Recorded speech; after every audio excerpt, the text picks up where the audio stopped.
Infants and children develop food fads as they get older. Once a favorite at meal times, the same food may elicit an ugh from your child when served. This is totally expected and not uncommon. Children too have different preferences as they get older. When coupled with increased levels of activity and a short attention span, meal times become a challenge.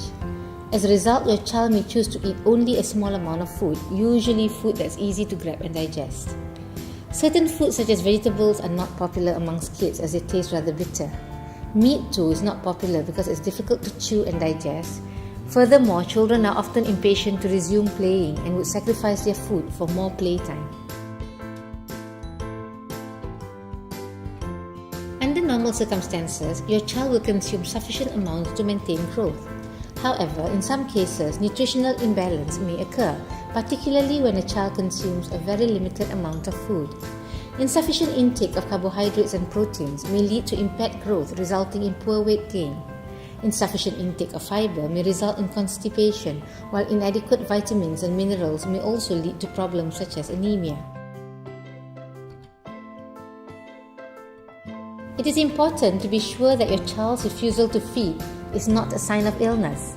This is done through a thorough medical examination by a pediatrician. Although the end result is the same, a kid not wanting to eat, picky eaters can actually be divided into 4 categories based on their traits. The first is a fear of feeding. This group of children consider feeding time a torture. They cry when offered food or sometimes even at the sight of feeding utensils. They usually resist feeding by screaming, crying, and pushing the food away. When asked, there is usually a prior history of a traumatic event, such as choking or gagging. There may also be a previous history of tube feeding or use of life support. It's also important to make sure that there are no medical conditions which result in your child experiencing pain or discomfort during feeding, such as reflux or cow's milk protein allergy. The second group is those with highly selective food intake. These children will only eat certain types of food and will refuse other types of food. The third is the energetic child who rarely seems hungry. Some children who are very active, playful and curious can be difficult to feed because they rarely feel hungry or display an appetite and are hence unwilling to sit down and eat.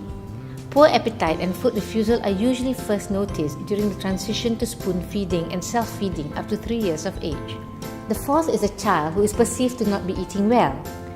When a dietary history is taken, however, it is found that this group of children are actually eating adequate amounts of food for a balanced nutrition to ensure normal growth and development.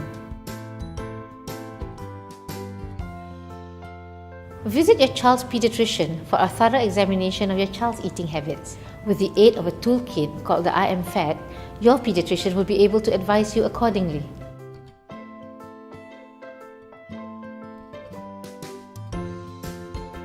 Kids who pick at their food are more likely to grow up being selective with their food. This could lead to nutritional imbalance and unhealthy eating habits as adults. For example, if a child grows up not being told to eat her vegetables or fruits, they could develop constipation as adults.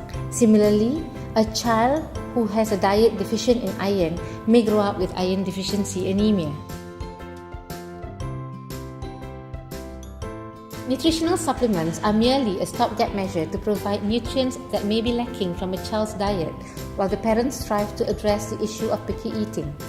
This may be in the form of nutritionally balanced formula. However, under no circumstances should this formula replace meals. Instead, parents should continue to persevere in getting the child to eat.